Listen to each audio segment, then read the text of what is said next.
자, 앞서서 공지했듯이 여러분에게 여름방학 동안 저희가 8주, 그러니까 이번 주를 시작으로 해서 8주 동안 무료로 영화과 입시 관련해서, 그리고 뭐 영화과에 들어가기 위해서 어떤 공부를 해야 된다 하는 거를 테마로 선생님들, 저희 고트하트 스쿨 소속 선생님들이 돌아가면서 무료로 강좌를 하기로 했고요. 네. 첫 주는 제가 뭐 맡게 돼가지고 일단 뭐 어떻게 실수 없이 잘해보도록 한번 해보겠습니다. 전에 말씀드렸던 것처럼 라라랜드 영화. 왜 라라랜드를 선택을 했냐 하면은 사실 작년, 재작년 제가 저기 학원에서 수업을 좀 했어요. 그때 많은 학생들이 좋아하는 영화, 내가 저기 뭐야 자기소개서에 어필하고 싶은 영화, 혹은 면접 때 얘기하고 싶은 영화가 영화 라라랜드가 굉장히 많았어요. 그래서 이번 기회에 한번 라라랜드를 좀 집중 분석하고 이거를 가지고서 나중에 내가 영화과 입시할 때 뭐 내가 좋아하는 영화라고 소개를 하고 싶습니다라면은 뭔가 이렇게 정보를 가져갈 수 있고, 그리고 영화를 분석할 때 내가 어디에 집중을 해서 분석을 해야 될 것인가, 그리고 영화를 가지고서 어떤 화두로 얘기를 해야 될 것인가 하는 거를 조금 가이드를 드리고자 뭐 1시간 분량 뭐 50분 정도 수업을 하고 10분 정도 여러분에게 Q&A를 받을 생각을 하고 있습니다. 네. 그럼 이제 정각이니까 시작을 할게요. 안녕하십니까. 포타투스쿨 영화과 입시를 위한 여름방학 알차게 보내기 프로젝트 1회차로 영화 라라랜드 마스터 클래스 담당을 하게 된 박진수입니다. 오늘 수업의 목표는 사실 뭐 라라랜드의 내용이나 그뭐 요약본을 가지고서 막 얘기를 해보자, 이야기를 가지고서 얘기를 해보자 하는 게 아니라 뭐 미리 영화를 보고 오셨으면 좋겠지만 그 영화를 본 사람들에게 영화 분석을 어떤 식으로 해야 되는지, 혹은 뭐 내가 정말 좋아하는 영화에 대한 연구를 어떻게 할 것인지 가이드를 좀 드리고자, 이런 식으로 하면 좋아요라는 걸 가이드를 드리고자 하는 수업이고요. 영화를 뭐 보지 않았지만 뭐 예를 들자면 뭐 유튜브에서 내가 요약 영상을 봤다 이러진 않았으면 좋겠어요. 왜냐하면 내가 영화과를 준비를 하고 있고 영화에 관심이 있는 사람이라면 사실 영화를 처음부터 끝까지 한번 이렇게 보는 거를 항상 추천을 드리고 있습니다. 그러니까 오늘 이 수업 이후에도 내가 영화를 관심이 생겼다, 영화에 대한 뭐 얘기를 들었으니까 이 영화를 보겠다, 그러면 영화를 한번 보시는 걸 추천드립니다. 영화과 입시에서 그런 상황이 왕왕 있죠. 자기소개서를 써야 되거나 아니면은 면접을 대비를 할 때 좋아하는 영화, 내가 좋아하는 영화는 이런 영화입니다, 어필을 해야 되는데, 어, 혹시나 입시 준비하면서 뭐 그런 경우가 없었으면 좋겠습니다만은, 남들이 선택하지 않는 영화, 뭔가 튀어 보이고 많이 선택하지 않고 그러면서도 내가 예술적인 어떤 그 뭐랄까, 소양이 깊다라는 걸 어필할 수 있는 그런 영화를 억지로 선택하는, 소위 그 뭐 있어빌리티가 있어 보이는 그런 영화를 선택하고서 이 영화에 대해서 뭐 알아 하는 숙제를 뭐 학원이나 뭐 그런 데서 이제 받아가지고 일부러 선택을 해야 된다라는 그런 뭐 강요를 받으시진 않으시는지 그게 좀 걱정이에요. 잘 알지도 못하는데 막 깐느에서 상을 받았다.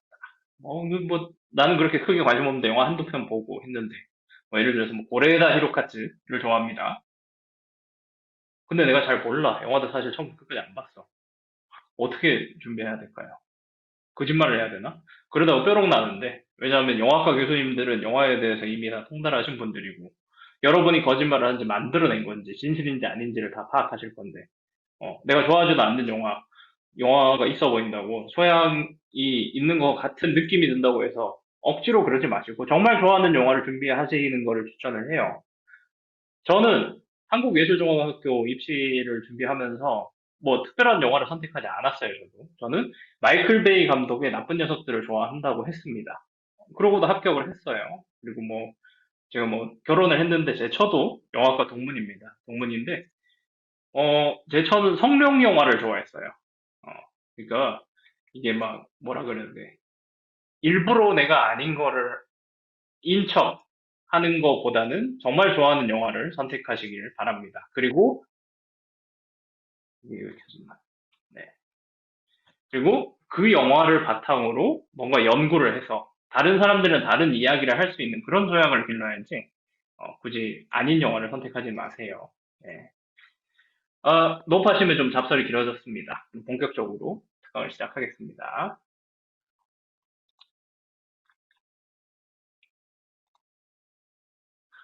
일단 제가 누군지 간단하게 소개를 한번 할게요. 저는 한국예술종합학회 영화과를 졸업을 했고요.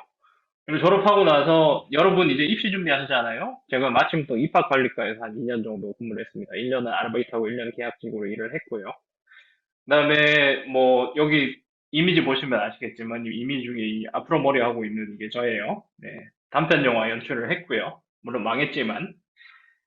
그리고 영화 관련된 어떤 뭐 일을 많이 했습니다. 어린이 영화 캠프를 운영을 했고, 그리고, 해외 업무를 굉장히 많이 했어요. 저는 영화를 연출을 하기보다는 사실 그 영화가 만들어지는 어떤 그 상황, 영화가 만들 수 있는 그런 그 환경을 조성하기 위해서 PD를 하자라는 그런 마음을 먹고 일을 시작했는데 정작 영화 쪽 제작 일보다는 사실 뉴미디어 작품, 뭐 놀이기구 만들고 뭐 이런 일을 좀 했습니다. 그러다가 어, 영어를 좀 하다 보니까 물론 뭐 제 자랑일 수도 있겠지만은 해외에 이런 작품이 있어요. 투자해 주세요 하는 그런 그 발표회를 굉장히 많이 갔어요. 아메리칸 필름 마켓이라든지 아니면 뭐 싱가포르에 있는 뭐 아시아 TV 필름 포럼이라든지 어, 거기서 피칭을 하고 여러분이 이제 영화과 입시를 준비한다면 필수적인 그런 스킬이죠. 제 영화는 이런 내용입니다. 저 영화 이렇게 준비하고 있습니다. 이런 영화니까 투자해 주세요 하는 게 피칭인데 영화과 입시에서는 뭐 제가 생각하는 스토리는 이런 스토리예요. 제가 생각한 장면은 이런 식으로 연출할 겁니다가 피칭이 되겠죠. 그거를 실질적인 업무를 제가 했었고요. 그리고 가장 최근으로는 이제 국경의 왕이라는 독립장편 영화 네, 프로듀서를 했었고, 지금 현재는 여러분이랑 같이 만날 수 있는 이 고트아트 스쿨이라는 플랫폼에서 강좌를 하고 있습니다. 영화 라라랜드, 데미안 체젤 감독이죠. 이제 영화 하는 사람들이니까 데미안 처젤 그러지 말고 체젤이라고 한번 또 멋있게 한번 발음을 한번 해보시는 걸 추천하고요. 라이언 고슬링, 엠마 스톤 주연을 한 고전 헐리우드 뮤지컬 영화를 표방한 영화로 굉장히 막 신나는 그런 원곡, 오리지널 스코어라고도 하죠. 오리지널 스코어. 그리고 영화를 위해서 이제 그 응용된 곡들, 이런 게 이루어진 그런 음악 뮤지컬 영화입니다. LA를 배경으로 음악을 사랑하는 작곡가, 뭔가 이렇게 자기의 클럽을 갖고 싶어 하는 작곡가와 배우 지망생의 꿈을 꾸고 있는 그 여성이 만나서 이제 사랑을 하는 그 멜로 영화인데요. 뭐 제목이 의미하는 일단 라라랜드를 우선 한번 생각을 한번 해봅시다. 이게 약간 좀 영어식 표현이에요. 미국 애들이 흔히 사용하는 라라랜드라는 이 표현이 뭐냐면은 허상이나 꿈속에서 있는 사람들 표현할 때, 너는 아직까지 너의 라라랜드에 빠져 있구나. 어, 그렇게 표현을 해요. 허상이나 꿈 이런 거를 라라랜드라고 표현하기도 하고요. 그리고 동시에 라라의 LA가 또 로스앤젤레스의 약자인 LA죠. 그런 뭐 중의적인 그런 의미를 갖고 있습니다. 라라랜드 속에 갇혀 있는 우리 그 캐릭터들은 모두 다 현실을 직시하지 못하고 다 꿈을 쫓고 있죠. 어, 그렇기 때문에 이 라라랜드라는 제목이 더 와닿는 게 아닐까. 그 꿈을 쫓아온 그 미국 넓은 땅덩이에 있는 사람들이 어, 모여들어가지고 LA라는 그 조그마한 도시에 모여들어가지고 그리고 그 상단에 보시면은 영화의 홍보 카피죠. Here's to the fools who dream. 이게 그 마지막 그 오디션에서 부르는 노래의 가사이기도 한데 꿈꾸는 바보들을 위하여. Here's to 그러면 이제 뭐 건배사 할 때 Here's to our wealth. 우리의 부를 위해서 건배합니다. 라고 표현하고 이럴 때 이제 Here's to the fools who dream. 꿈꾸는 바보들을 위하여. 라는 어떤 그 제목을 더 표현하는, 더 제목에 힘을 실어주는 그런 카피가 눈에 띄죠. 라라랜드는, 흔히들 2016년 최고의 작품이라고 얘기를 합니다. 저도 거기에 동의를 하냐? 뭐 정확히는 모르겠어요. 저도 그렇게 2016년 이게 이 영화가 왔다 최고야 라고 생각하지는 않는데, 그래도 이게 뭔가 객관적인 그런 상으로 봤을 때는, 상의 어떤 개수나 그런 걸로 봤을 때는 객관적인 지표가 있어서 그 지표를 조금 소개를 드리자면, 일단 뭐, 골든 글로브가 있습니다. 골든 글로브 시상을 수상 후보로 오른 분야에선 전부 다 상을 탔고요. 어, 연출, 뭐, 남우주연상, 여우주연상, 저스틴 허비트 작곡, 정 아카데미 시상식에서는 14개 부문에서 후보를 올랐어요. 역대 아카데미 영화제에서 14개 부문에서 후보로 오른 영화는 사실 타이타닉, 그리고 1950년에 나온 All About Eve, 이브의 모든 것이라는 영화, 그 두 편밖에 없었거든요. 그러니까 기록을 세운 거죠, 다시. 그리고 그 중에서 상을 6개를 받았습니다. 무슨 상을 받았냐? 최우수 감독상, 여우주연상, 촬영상, 작곡상, 최우수 곡, 베스트 송 이런 부문이 따로 있어요. 스코어 부문이 따로 있고, 그리고 최우수 프로덕션 디자인. 프로덕션 디자인이란 말이 조금 생소하실 수 있어요. 우리로 따지면은 미술상 같은 겁니다. 근데 전체적인 프로덕션의 디자인을 한다. 어, 이 미술뿐만이 아니라 뭔가 전체적인 그 환경, 장면을 디자인을 한다. 그래서 프로덕션 디자인이라고 불립니다. 우리는 그냥 미술상. 그리고 14개 부문에서 후보가 됐다고 해서 그게 무슨 자랑거리냐라고 하는데, 그 해에 만들어진 영화 부분별로 5개의 후보를 뽑아요. 그것만 해도 엄청난 영예죠. 그래서 아카데미 어워드 노미네이티드라는 그 표현 자체만 해도, 그런 그 실적만 해도 사실 영화의 홍보에 굉장히 큰 기여를 하거든요. 그래서 아카데미 노미가 14부분이 됐다라는 것도 굉장한 쾌거고, 거기서 상을 이제 6개를 탔다는 것도 대단한 거예요. 최우수 작품상은 못 받았습니다. 이따 얘기를 할게요. 자, 라라랜드 어떻게 기획되었을까요? 어, 이 영화 사실 데미안 츤젤 감독이 나 시나리오 썼어. 나 바로 찍읍시다. 오케이. 바로 찍읍시다.가 아니에요. 2010년에 그 영화의 작곡가인 저스틴 허위츠랑 같이 둘이 앉아가지고 하버드를 나왔어요. 하버드에서 둘이 같이 앉아가지고 뭐, 야, 우리 밴드도 하고 음악도 했는데 영화 한번 기깔나게 한번 찍어보자. 그렇게 얘기를 해가지고 같이 기획을 해서 시나리오를 썼어요. 2010년에 이미. 어, 근데 투자를 받으려고 했는데 실제로 영화가 만들어진 건 언제예요? 2016년이죠. 6년 동안의 인고의 시간을 겪었습니다. 어, 그렇다고 해서 감독이 라라랜드 시나리오 써놓고 6년 동안 뭐 손가락만 빨고 뭐 제작사에서 연락 오겠지 하고 기다렸을까요? 그건 절대 아닙니다. 그 전에 영화가 뭐가 있죠? 위플래시라는 영화가 있죠. 위플래시라는 영화가 있는데, 그 위플래시라는 영화가 성공을 하면서 저예산으로 만들기는 했지만, 그 영화가 성공을 하면서 이 감독한테 투자를 해도 되겠다. 이 감독은 영화를 잘 만들겠다라는 거를 입증을 받았기 때문에 라라랜드 영화가 투자를 받은 거예요. 근데 그것도 위플래시라는 영화가 그냥 투자를 받았냐? 그것도 아니에요. 데미안 츠젤이 위플래시라는 영화를 투자를 받기 위해서 만든 컨셉 단편 영화가 있습니다. 같은 제목의 단편 영화인데요. 그거를 썬댄스 영화제에서 영화제 출품을 하고 상을 받았어요. 그걸 본 투자자들이 이걸 장편화하면은 영화가 잘 나오겠다 라는 판단하에 투자를 하게 된 거죠. 그래서 위플래시라는 영화가 성공을 하고, 평단에서도 성공을 하고 뭔가 수익적으로 성공을 했을 때 사람들이 오케이, 그러면 라라랜드라는 영화, 이 감독의 이전 시나리오였던 라라랜드라는 영화에 우리가 투자를 해도 뭔가 성공을 하겠다라고 해서 투자를 받고 영화가 만들어진 거죠. 이것처럼 하루아침에 좋은 시나리오를 대비해서 성공할 수 있는 감독은 없습니다. 뭔가 여러분이 꾸준한 노력과 뭔가 내 영화는 이래요라는 걸 어필할 수 있는 그런 과정은 필요한 거죠.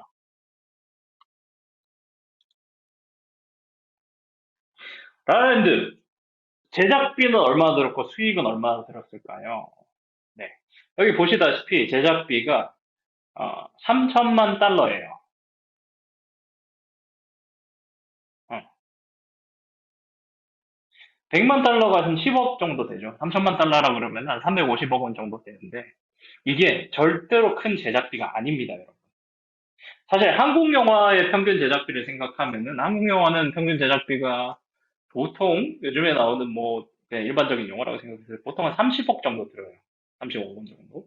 물론 이게 시장 경제의 규모 차이, 그리고 산업 규모의 차이 때문에 0 하나가 더 붙는다고 생각을 하시면 되는데, 그런데도 불구하고 이 라라랜드라는 영화는 350억 원, 절대로 크지 않은 예산으로 흥행 수익을 5,140억 원을 벌어들였습니다.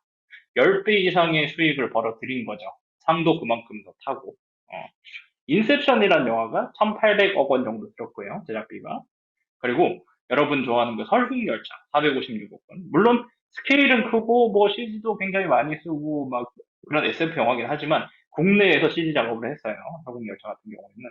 그래서 456억 원이라는 제작비로 네, 영화를 충분히 제작할 수 있었습니다. 그러니까 라라랜드는 결코 제작비가 높은 영화가 아니었어요. 근데도 10배 이상의 수익을 거둬들인 거죠. 그러니까 요즘 표현으로 약간 좀 빌려 쓰자면은 가성비가 끝판대장인 영화가 아니었을까라고 생각을 합니다.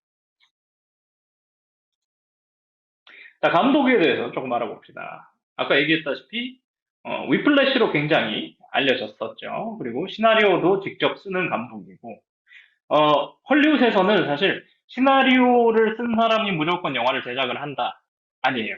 시나리오를 작가가 쓰면 그걸 이제 감독이 오퍼를 받아가지고 연출을 하는 경우도 굉장히 많아요. 근데 데미안 차젤 같은 경우에는 내 시나리오 내가 써. 내 영화는 내가 쓴 시나리오 내가 연출을 할 거야. 라는 거를 고집하는 감독입니다.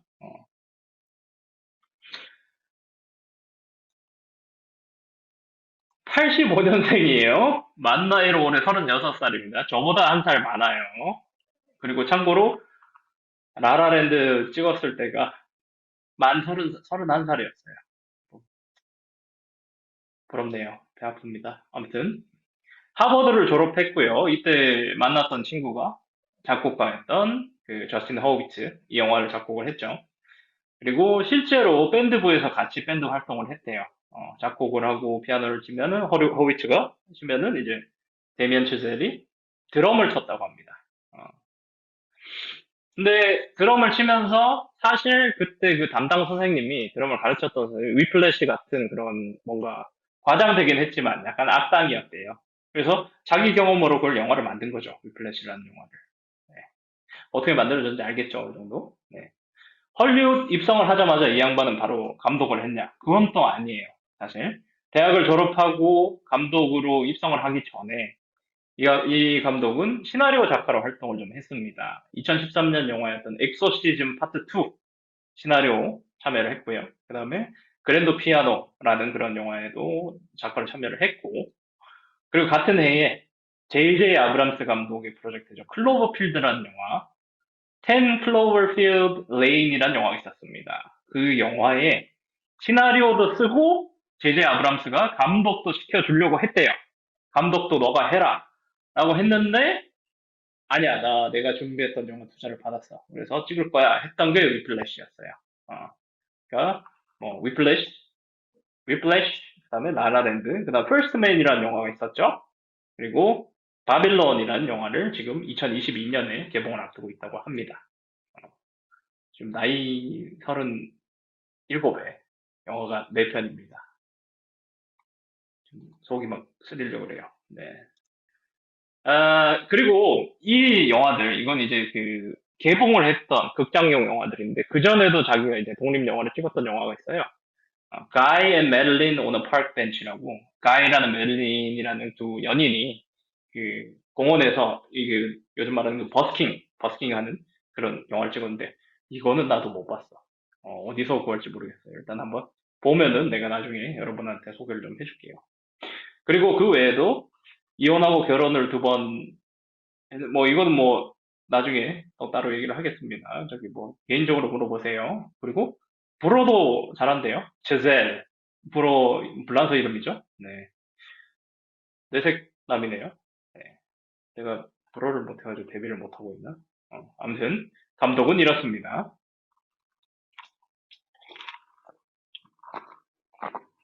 조금 테크니컬한 그런 얘기로 조금 넘어가 볼게요. 먼저 이번에 이 라라랜드라는 영화로 아카데미상 촬영상을 받았던 촬영 감독 라이너스 샌드그렌이라는 사람입니다. 이름이 약간 좀 이국적이죠. 미국 이름이 아니라 저기 뭐야, 약간 좀 저기 뭐 북유럽 쪽 그런 느낌이죠.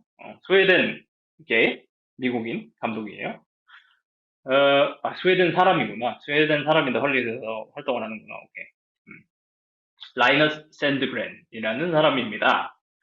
촬영 감독으로 우리가 잘 아는 영화로는 데이빗 오 러셀 감독이랑 작업을 좀 했어요. 어메리칸 허슬 그리고 영화 조이 그다음에 라라랜드 네, 촬영했고요.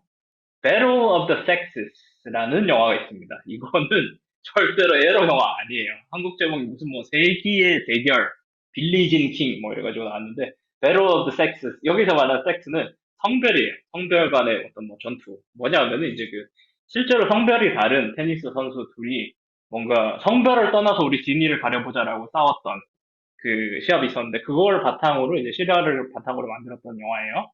그리고 First Man 데비안 체셀 다음 작품이죠. 촬영 감독을 했고 그 다음에 곧 개봉을 할 영화 007 No Time to Die 촬영 감독이고 그 다음에 차기작 바빌론도 촬영 감독으로 참여를 한다고 합니다.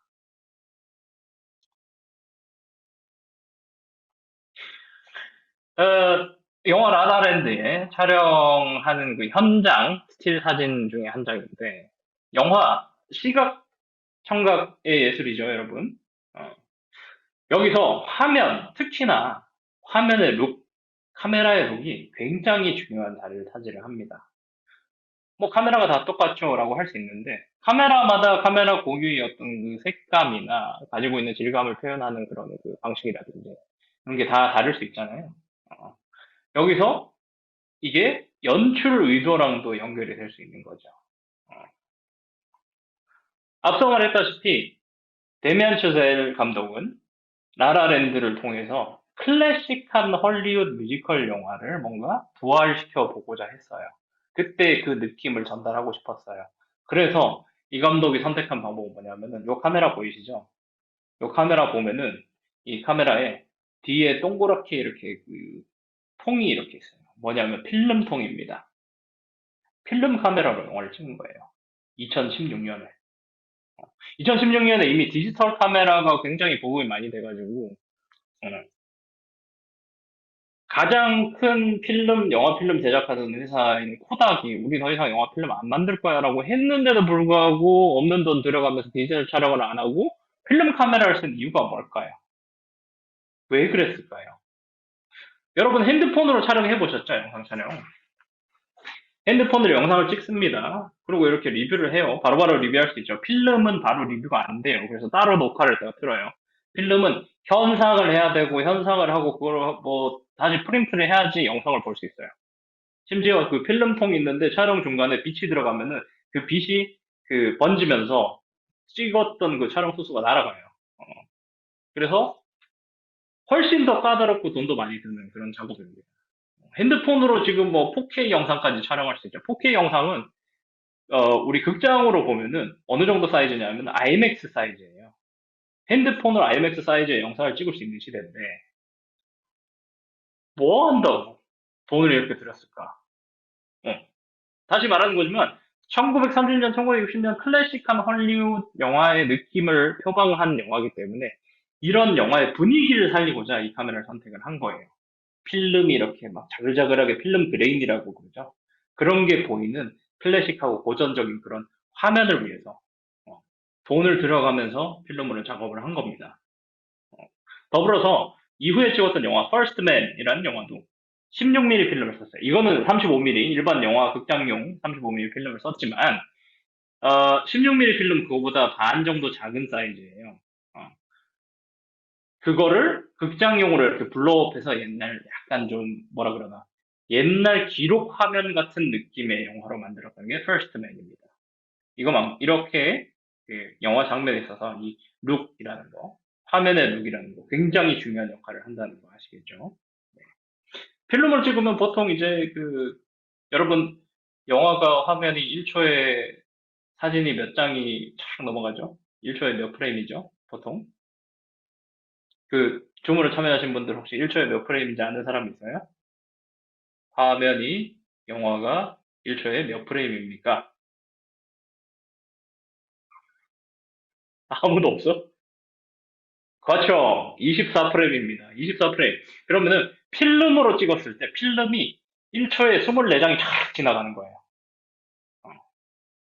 한 장에 한 500원 정도 현상까지 생각하면 한 장에 한 500원입니다. 이 필름이 현상되는 것까지 생각하면. 그러면은 1초에 500원짜리 24개가 탁 넘어가는 거예요. 이거 지금 뭔가 굉장히 비효율적이고 무식한 방법이거든요. 근데도 룩 때문에 이거를 선택을 한 거예요. 여러분, 근데 후반에서 필름 룩, 이펙트 할 수 있으니까 여러분, 필름 룩을 원한다고 필름으로 찍지 마시고 여러분, 디지털로 찍고 고정하시기 바랍니다. 저도 예전에 16mm 필름으로 찍었다가 아주 피눈물 나게 후회하고 있습니다. 네.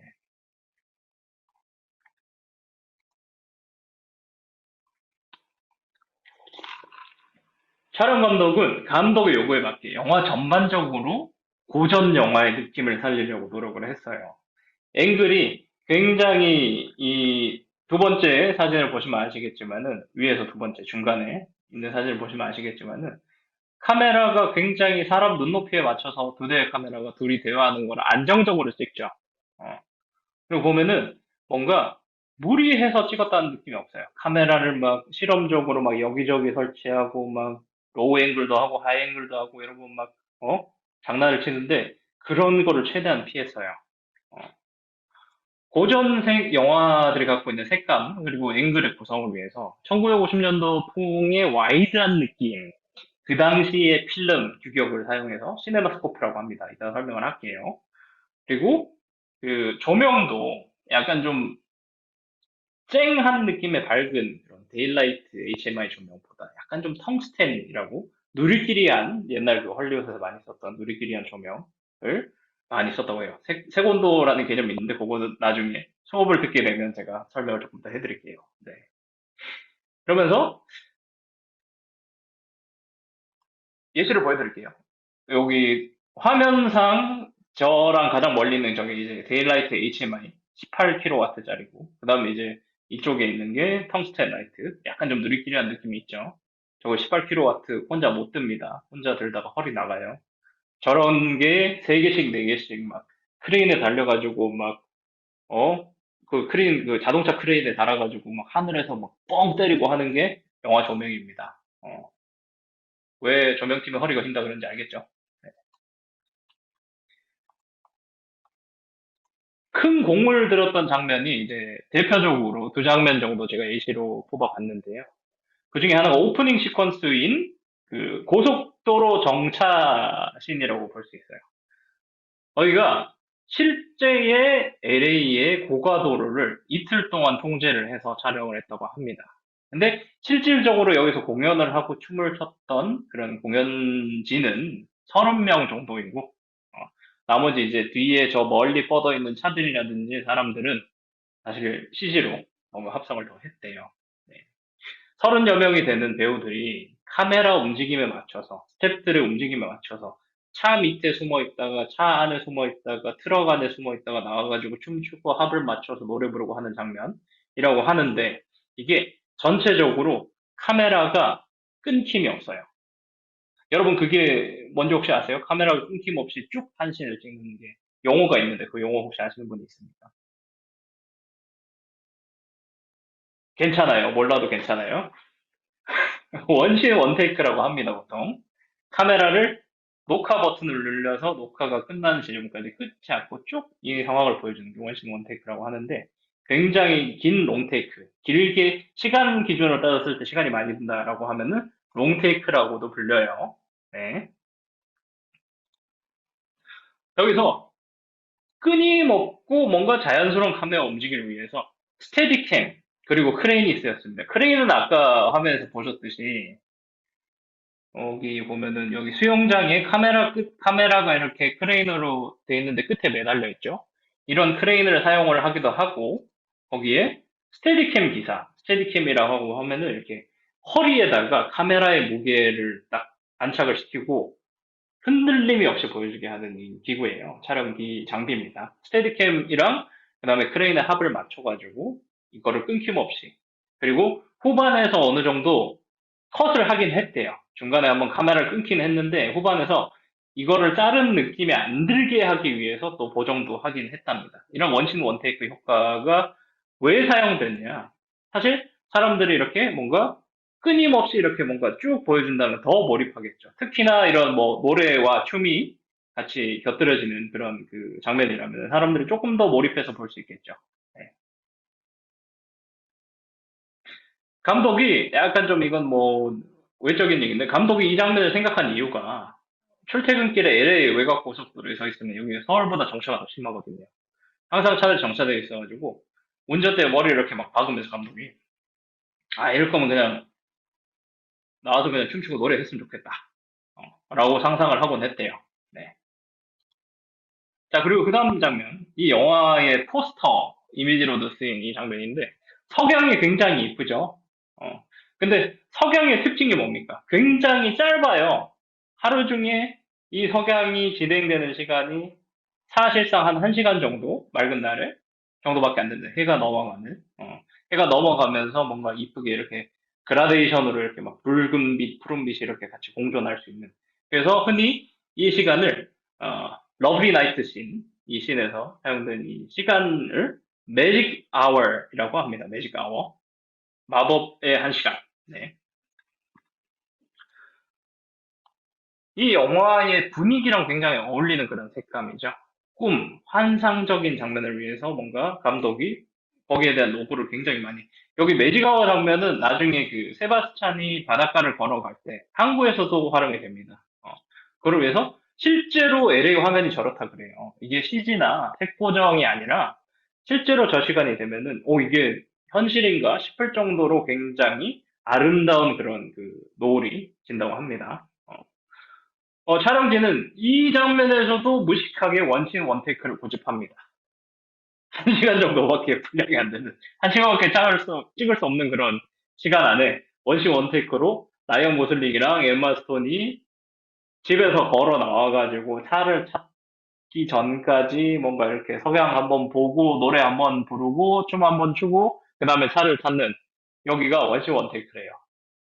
이것도 굉장히 무모하고 무식한 짓이죠. 그리고 그걸 CG로 하늘을 만들지 않고 실제로 하늘이 저럴 때 찍겠다. 그래서 찍는데 이틀 걸렸답니다. 그리고 하루에 3번 정도밖에 못 찍었대요. 시간이 워낙 급박해서. 그래서 배우들이 처음에 막 여유롭게 내리막길을 걸어가다가 석양 한번 보고 노래 한번 뽑고 그 다음에 좀 더 추잖아요. 탭댄스를. 그리고 이제 땀에 막 젖을 거 아니에요. 컷 하고 땀 닦고 갈아입고 막 뛰어가지고 호흡 고르고 다시 테이크 2 그래가지고 또 천천히 이렇게 아무 일도 없었다듯이 걸어오고 이거를 하루에 3번 촬영 이틀 동안 했답니다. 대단하죠. 어, 감독이 얼마나 독한 인간인지 알 수 있습니다. CG로 하지. 어.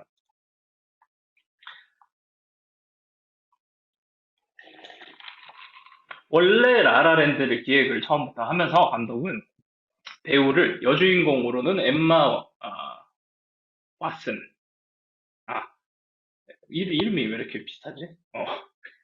해리포터 나중에 엠마 왓슨이고 저기가 엠마 스톤이죠. 네. 엠마 왓슨 그리고 남자 주인공은 위플래시의 주연이었어요. 마일즈 테일러라는 주연으로 이렇게 처음에 생각을 했대요. 그런데 엠마 왓슨은 미녀와 야수 실사판 디즈니 영화죠. 디즈니가 영화를 찍는다는데 누가 내 배우를 데리고 가? 바로 나가리죠. 네. 그리고 하차를 했어요. 그리고 마일즈 테일러는 또 내가 정액한 영화 나와야 되냐고 내가 위플래시의 스타인데 어 나 돈 많이 드는 영화 할 거다 하고 빠꾸를 했다는 얘기는 있는데 사실은 잘 모르겠습니다. 공식적으로는 스케줄 문제 때문에 라라랜드를 안 하고 나갔다고 해요. 뭐 땅을 치고 후회했다라는 얘기도 있는데 제가 뭐 확실한 팩트는 아니라 정확하게 말씀드릴 수는 없습니다만 그런 얘기를 했다라는 그런 얘기도 있더라고요. 어찌됐든 1차 캐스팅이 이렇게 무마가 됐습니다. 감독은 굉장히 좌절을 했겠죠. 하지만 아니야. 뭔가 시선을 바꿔보자. 감독은 새로운 의도로 캐스팅을 하게 됐어요. 이번에 의도는 뭐냐? 이 나이에도 정신 못 차리고 예술을 쫓고 있는 30대. 라는 이미지를 주고 싶었대요. 굉장히 뼈아픈 얘기죠? 제가 특히나 아픕니다. 엠마 스톤이랑 라이언 고슬링. 뭔가 나이대가 엠마 왓슨이랑 저기 그 마일즈 테일러보다는 뭔가 또 나이가 조금 더 들어 보이는 그런 느낌이 들잖아요. 네. 그래서 주연을 그렇게 바꿨더니 뭔가 그 애절함, 뭔가 나이가 들어서도 예술을 쫓는 사람들의 애절함이 조금 더 그 표현이 되면서 대박이 오히려 난 케이스죠. 그리고 위플래시의 악당 역할로 나왔던 J.K. 시먼즈, 여기 대머리 아저씨. 이 사람도 세바스찬이 일하는 클럽에서 일하는 악덕 사장으로 살짝 카메오 출연을 했는데 나중에 뭐 인터뷰 보니까 뭐 영화의 성공과 수상을 축하하는데 뭐 비록 나는 출연하는 날짜에 맞춰가지고 그냥 인건비만 받았지만 다음엔 조금 더 긴 역할을 좀 했으면 좋겠다라고 또 뒤끝 있게 한마디 하셨더라고요. 조금 악랄하게 생겼죠. 사람은 성격은 좋다던데. 부리부리하게 생겼죠. 네. 이쯤에서 여러분한테 한번 뭔가 그 질문을 던져보고 싶어요. 음악 영화. 한국에서는 흥행이 안 된다라고 생각을 하는 경우도 있고, 근데 이게 왜 그렇게 생각을 하느냐를 생각해 봤을 때, 한국에서 제작된 음악 영화, 성공한 음악 영화 혹시 기억하시는 게 있을까요? 여러분?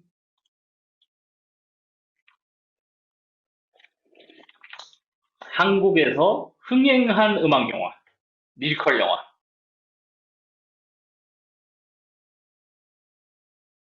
그나마 상을 좀 많이 받은 영화 서편제. 어, 그리고 여러분이 생각했을 때 진짜 그 헐리우드발 혹은 뭐 해외발 음악 영화 우리는 왜 저렇게 못하지? 안 되죠. 어, 왜 그럴까요? 한국 사람들의 음악 영화를 싫어하는 걸까요? 아니요. 한국에서 개봉한 해외 음악 영화들 생각해 보면은 진짜 한국 사람들만큼 음악 영화 좋아하는 사람들이 없어요. 보헤미안 랩소디 거의 천만 갔죠. 그리고 원스 뭐 위플래시 뭐 다 흥행하고 뭐 재상영도 하고 난리가 났어요. 근데 왜 한국 음악 영화는 왜 흥행이 안 되는 거예요? 여러분한테 한번 의견을 물어보고 싶어요. 그리고 이거는 어떻게 보면은 여러분이 영화과 입시를 준비하면서 논술을 요구하는 경우, 논술의 주제로 굉장히 나올 수 있는 그런 주제겠죠. 여러분의 생각을 정리해서 이런 이유 때문에 안 되는 게 아닐까. 어, 제 개인적인 생각은 물론 뭐 케이스 바이 케이스겠지만, 영화마다 다르겠지만, 일단 오늘 얘기하고 있는 이 라라랜드. 라라랜드가 일반적으로 한국에서 만들어진 한국 음악 영화랑 비교를 했을 때 차이점이 무엇인가? 글쎄요. 데미안 츤젤이 실제로 밴드를 했고, 밴드 음악에 대한 어떤 이해, 그리고 재즈 음악에 대해서 뭔가 경험이 있다. 이게 약간 좀 차이점 중에 하나가 아닐까라는 생각도 하고요. 그리고 중요한 건 음악도 음악이겠지만 그 음악을 수반한 스토리, 시나리오가 결국엔 중요하지 않을까. 그러니까 음악을 소개를 한다가 아니라 음악이 이야기에 자연스럽게 녹아나는 그런 어떤 좀 고민을 좀 더 해야 되지 않을까. 어, 그리고 어떻게 보면 뭐 예술적인 꿈을 성공하기 위해서 LA에 오기는 왔지만 이래저래 뭐 별반치 않게 뭐 카페에서 일하고 푼돈 벌어가지고 먹고 사는 예술인이 꿈을 꾸면서 살아가는 그 도시. 거기에서 뭐 연인도 만나고 연인이랑 헤어지기도 하고 이런 게 사실 데미안 체젤의 직접적인 얘기라서 자기가 할 수 있는 이야기라서 조금 더 이야기가 그 진실하고 우리한테 와닿는 게 아닐까. 그 렌즈를 껴서 그런지 좀 눈이 촉촉해집니다. 네, 남 얘기 같지 않네요. 네. 아무튼 결국에는 감독 자기 얘기를 굉장히 잘 녹여낸 거죠. 음악도 했고, 네, 음악을 활용을 잘 해서 그렇게 해서 잘 만든 영화가 라라랜드가 아닐까라고 생각을 하고요. 나머지 다른 영화들도 왜 한국 음악 영화는 그렇게 흥행을 하지 못했을까? 어? 해외의 이런 외국 영화, 음악 영화는 굉장히 흥행을 했는데 그거는 왜 흥행을 한 걸까? 여러분만의 어떤 의견을 만들어 보고 여러분의 논거를 한번 펼쳐 보시길 바래요. 그거는 한번 제가 뭐 어디 뭐 숙제로 내는 것도 아니고 여러분한테 강요하는 것도 아닙니다. 한번 고민해 보고 글을 한번 써보세요. 어. 네, 뭐 테크니컬하게 막 편집 얘기도 하고 막 얘기도 하고 연기 연출 어떻게 했냐, 그다음에 장면 조금 더 딥하게 들어가서 뭐 조명기는 어떤 거 썼고 어떻게 셋업을 했냐 하는 것까지 다 얘기를 하고 싶어요. 여러분한테 공유해주고 싶고 같이 고민하고 야 이런 것도 있다 하는 거를 막 보여주고 싶은데 이게 1시간이라는 시간이 정해져 있고 그다음에 또 뭐 사실 완전히 이제 뚜껑 여는 건 여러분이 저한테 연락을 주시면, 우리 코트아트 스쿨에 연락을 주시면 더 찾아낼 수 있겠지만, 그것보다 이제 뭐, 면접 때 활용할 만한 뭐 그런 재미있는 펀 팩트라 그러죠. 재미있는 그런 팩트들 이런 거를 좀 이렇게 그 몇 가지 준비를 해봤어요. 어, 이건 몰랐지 하면서 사람들한테 이렇게 얘기를 해주거나 라라랜드 팬이 있다면은 아니면은 여러분이 진짜 라라랜드라는 영화를 좋아했고 그 영화를 좋아한다라고 면접 때 얘기를 하고 싶으면은 이걸 활용해서 교수님 이런 거 몰랐죠 라고 얘기를 해도 재밌을 것 같아요. 우선 이 영화가 시작될 때 오프닝 크레딧에 이런 화면이 뜹니다. 시네마스코프 픽처 인 시네마스코프 55. 이게 뭐냐? 시네마스코프로 찍었다라는 거예요. 근데 굉장히 텍스트도 올드하고 뭔가 디자인도 굉장히 구닥다리 느낌이 들죠. 왜 그랬을까? 이걸 왜 써먹었을까? 사실 이 시네마스코프라는 거 자체는 실제로 활용된 건 1953년부터 1967년에 나온 헐리우드 영화들의 서였어요. 그 전에는 그 아나모픽 렌즈라고 해가지고 화면비가 2.55대 1로 굉장히 와이드하게 찍을 수 있게 된 새로운 시스템이다 했던 게 시네마스코프입니다. 그전에는 사실 그런 그 여권 렌즈 화면을 만드는데 1.37대 1, 거의 네모에 가까운 그런 화면비의 영화만 나왔었는데 조금 더 와이드하고 넓게 영화를 보자. 조금 더 이제 그 화면이 볼거리가 더 많아졌다라는 느낌으로 이제 시네마스코프라는 새로운 시스템이 나왔습니다라는 걸 공표하는 크레딧이에요. 그래서 1953년부터 67년까지 영화 중에 이제 그 서부 영화 같은 거 보면은 뭐 샷, 뭐 시네마스코프 프리젠트 뭐 이러면서 이제 우리 시네마스코프로 영화 찍었다라는 거를 굉장히 전면에 이렇게 내셨는데 요즘은 그런 게 없어요. 요즘에 화면비 만드는 거 뭐 그 뭐 후반에서 그냥 늘려도 되는 거고 아니면 뭐 크롭 해가지고 뭐 화면비 늘려도 되는 4K 막 IMAX 이런 거 나오는 시대인데 화면비 큰 의미가 없긴 한데 이걸 여기에 이렇게 처음에 크레딧을 올렸다라는 거는 사실 그건 거죠. 우리 클래식한 헐리우드 고전 영화를 표방했다. 어, 이런 영화를 보여주겠다라는 거를 보여주는 어떤 포부이자 오마주겠죠. 어, 그래도 뭐 조금 그렇게 뭐 굉장히 많습니다. 이런 거 찾아보면은 여러분이 영화 내가 좋아하는 영화가 있다. 그 영화에 대해서 얘기하고 싶다라고 하면은 인터넷 찾아보면 굉장히 많은 자료들이 나와요. 그거를 굉장히 숙지하고 나중에 뭐 토론할 때도 활용하고 면접할 때도 활용하면 정말 이게 지식이 더 풍부해지면서 내가 정말 좋아하는 영화입니다라는 게 더 어필이 될 수 있거든요. 어, 일단 뭐 라라랜드에서 찾아봤을 때 제가 찾아봤을 때 재미있었던 팩트들 첫 번째 라이언 고슬링은 피아노 대역을 쓰지 않고 직접 연습해서 연주를 했습니다. 어, 대역이나 CG를 안 쓰고 손 대역을 안 쓰고 피아노 공부를 했는데 실제 가수이자 조연으로 출연했던 존 레전드가 보고 배합할 때요. 어, 천재구나. 나는 굉장히 고생했는데 얘는 뭐 한 몇 개월 연습하더니 이만큼 하는구나. 굉장히 배합했대요. 그리고 두 번째 엠마 스톤이 캐스팅 인터뷰 하는데 뭐 다른 배우가 들어와가지고 뭐 다른 배우가 확정됐습니다라고 이렇게 그 엠마 스톤의 오디션이 방해를 받는 그런 장면이 있었어요. 이게 실제로 라이언 고슬링이 무명 배우일 때 유명한 배우가 아닐 때 오디션을 보면서 겪었던 실제 에피소드라고 합니다. 그거를 감독이 듣고 이야기 활용을 한 거죠.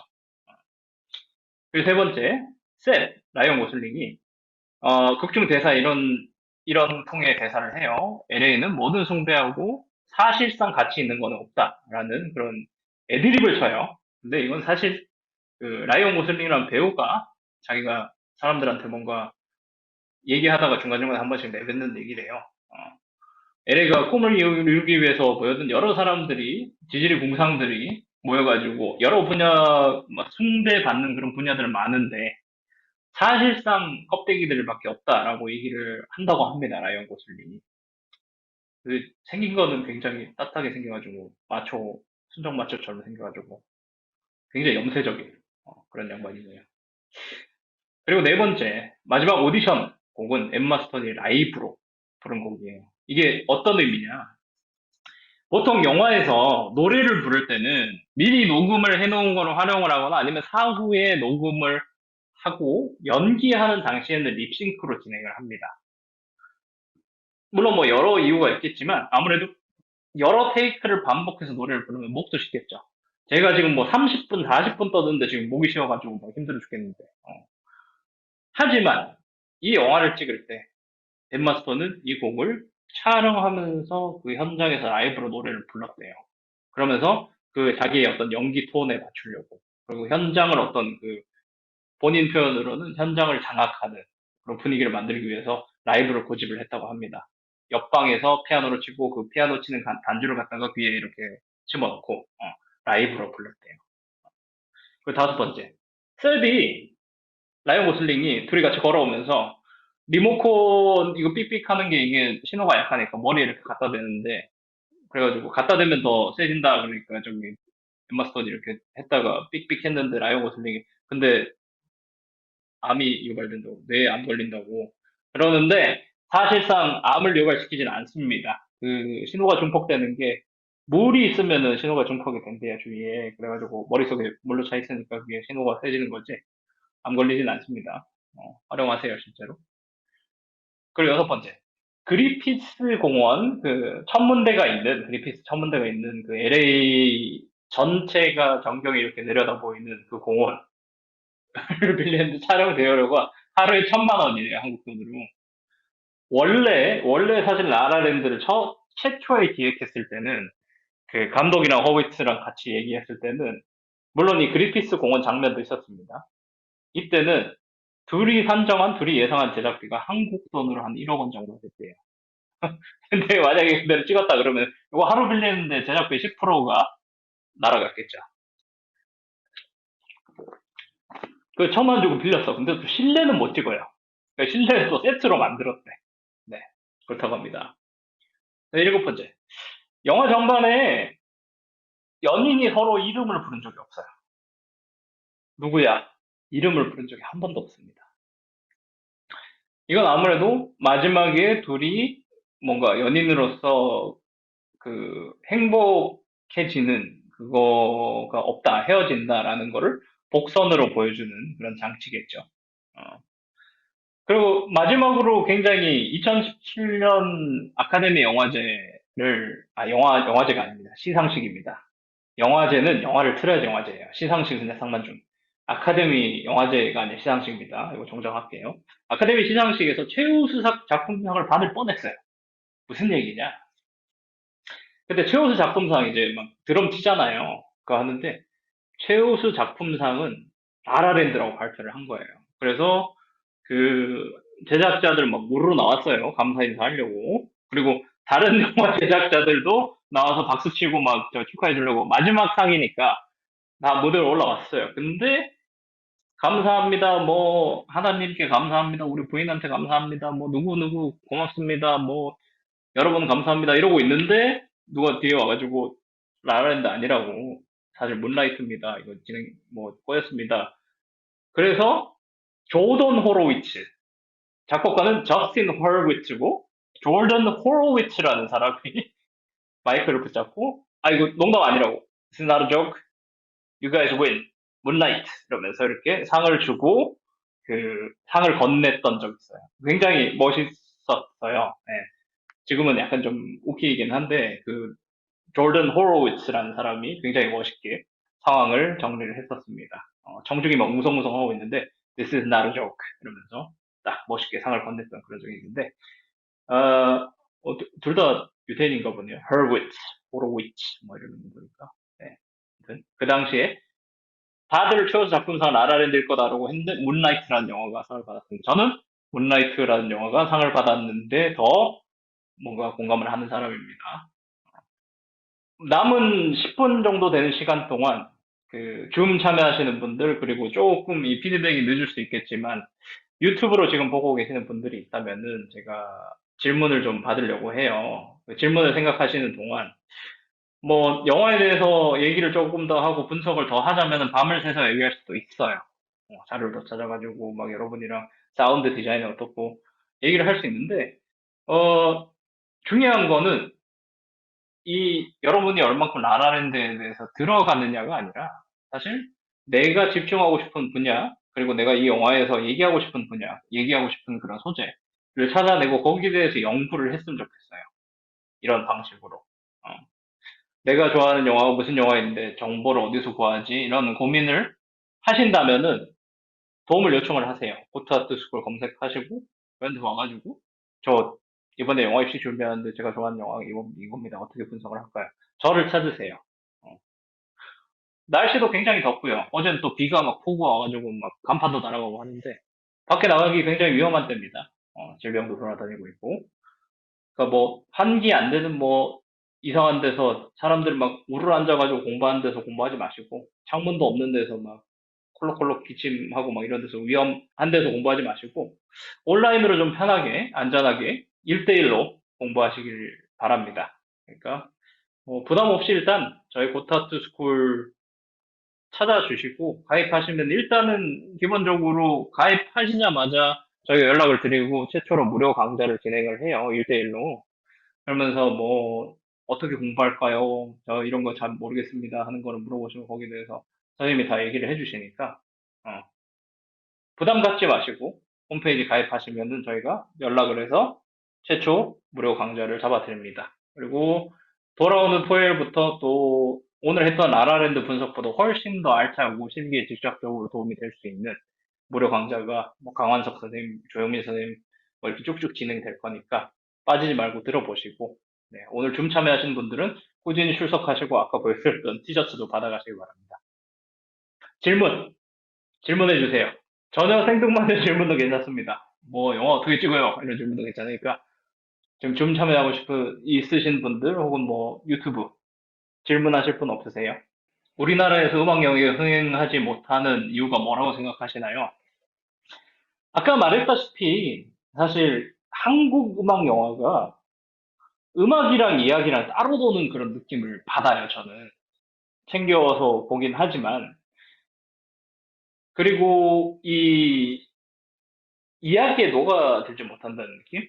음악이랑 이야기를 굉장히 잘 활용해서 서로 이렇게 상호작용을 할 수 있는 그런 얘기를 좀 고민을 하시고, 제가 봤을 때는 아무래도 저기 뭐야, 팝송, 무슨 뭐 저기 해외 음악들, 이게 우리 한국 음악보다 뭔가 질적으로 높다라고 생각하는 그런 홍대병 같은 그런 기질도 약간 좀 있는 것 같거든요. 어. 근데 지금 보세요. 뭐 BTS, 한국 뭐 블랙핑크, 해외에서 굉장히 지금 셀링되고 있잖아요. 지금 이럴 때 여러분 음악 영화를 하셔야 됩니다. 오히려. 시나리오 일단 잘 쓰셔야겠죠. 유튜브 문의가 왔네요. 한예종 말고 다른 학교 가고 싶은데 그건 어떻게 준비할 수 있나요?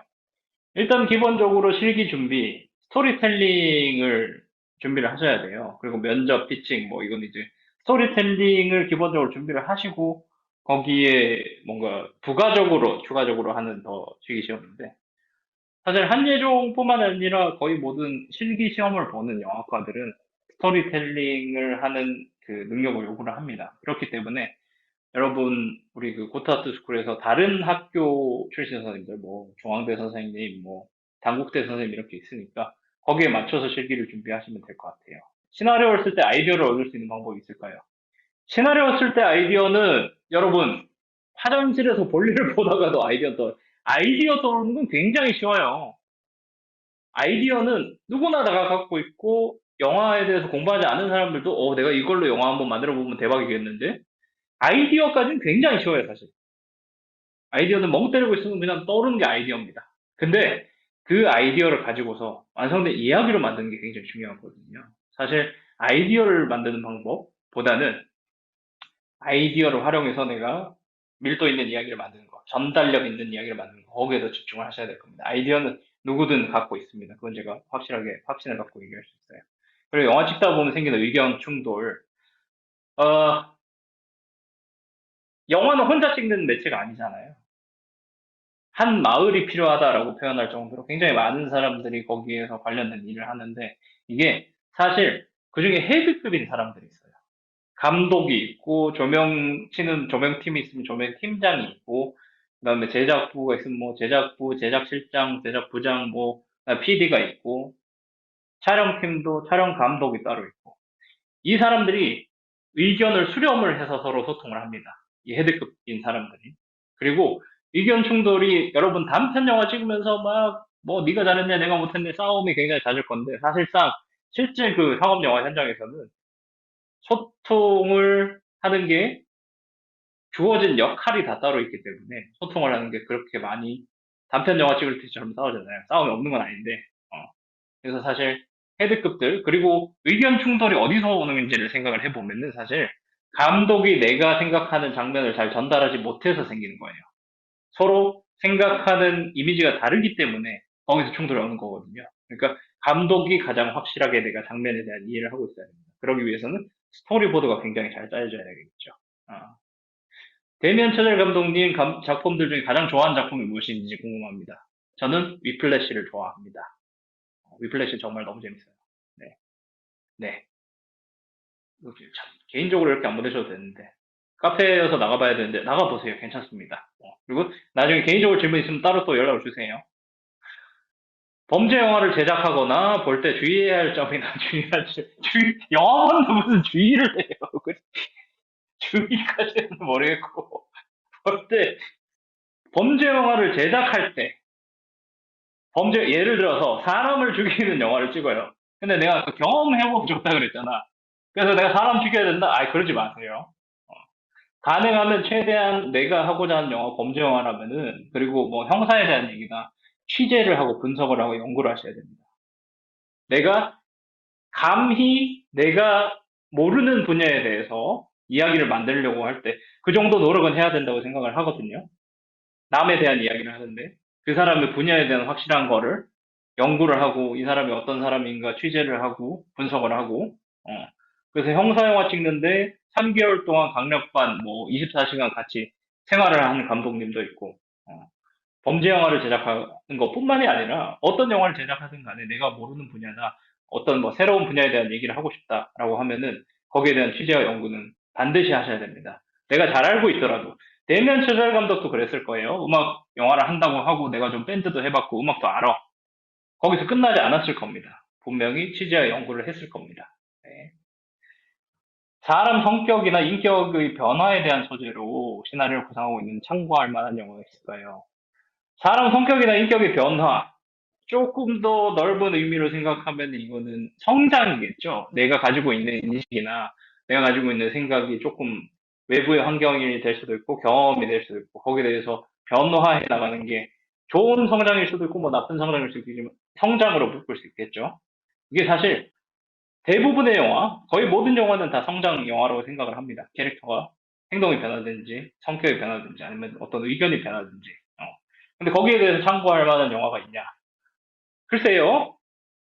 모든 영화는 다 성장 영화라 생각하기 때문에 어떤 영화를 봐왔는지 간에 뭔가 인격이나 사람 성격이 변한다. 근데 지금 말씀하시는 게 인격이 진짜 무슨 뭐 여러 다중인격이 있다라고 하면은 그 뭐 다중인격을 다룬 영화를 찾아보시는 걸 추천해요. 뭐 예를 들자면 뭐 그 말씀하시는 게 다중인격이나 그러면 뭐 파이트 클럽이라든지 데이비드 핀처 감독의 그 한 사람한테 여러 인격이 있다. 뭐 사이코 드라마 이런 거를 원하시는 거면은 파이트 클럽 추천합니다. 재민님. 영화 입시 준비할 때 영화 많이 보기와 영화 관련 글쓰기 중 어디에 시간을 더 많이 할애하는 게 좋을까요? 영화를 예시로 들어서 이야기를 할 때 이런 영화가 있는데 이 영화에서 이런 점을 우리가 참고하자. 그러기 위해서 영화를 보는 건 추천을 드리는데 그냥 무작정 내가 하루에 한 편 영화를 보겠다. 목표 없이. 분석이 아니라 어떤 영화를 그냥 많이 보겠다. 사실 그건 크게 도움이 되지 않아요. 내가 영화를 많이 못 봤더라고 하더라도 실제로 그런 영화과 들어가잖아요. 생각만큼 막 예술 영화를 막 줄줄이 외우고 다니는 사람 많이 없습니다. 음.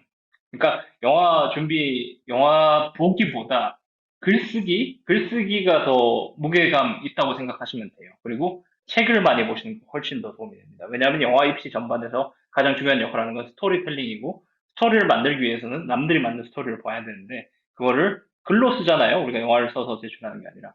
그래서 책을 더 많이 보셔야 됩니다. 단편 소설 같은 거를 보시는 걸 추천해요, 기억성님. 라라랜드가 받을 뻔한 상을 받은 영화는 무슨 내용의 영화이고 왜 상을 받을 수 있었는지 궁금합니다. 라라랜드가 상을 받을 뻔한 영화가 아니라 라라랜드가 잘못 발표가 됐고 실제로 최우수 작품상을 받은 영화가 문라이트라는 영화입니다. 어, 인종, 인종 문제를 화두로 갖고 있는 영화고 이 영화는 어, 보시면은, 아, 이래서 상을 받았구나 하는 걸 알 수 있어요. 어, 문라이트는 꼭 보시기 추천합니다. 어, 이 영화가 이런 내용이고 이런 게 좋습니다라고 하기에는 보시는 게 가장 좋을 것 같아요. 네. 네. 안녕히 들어가세요, 여러분. 그러면은 질문도 없으시면 여기서 마무리하고요. 많이 와주셔서 너무 감사합니다.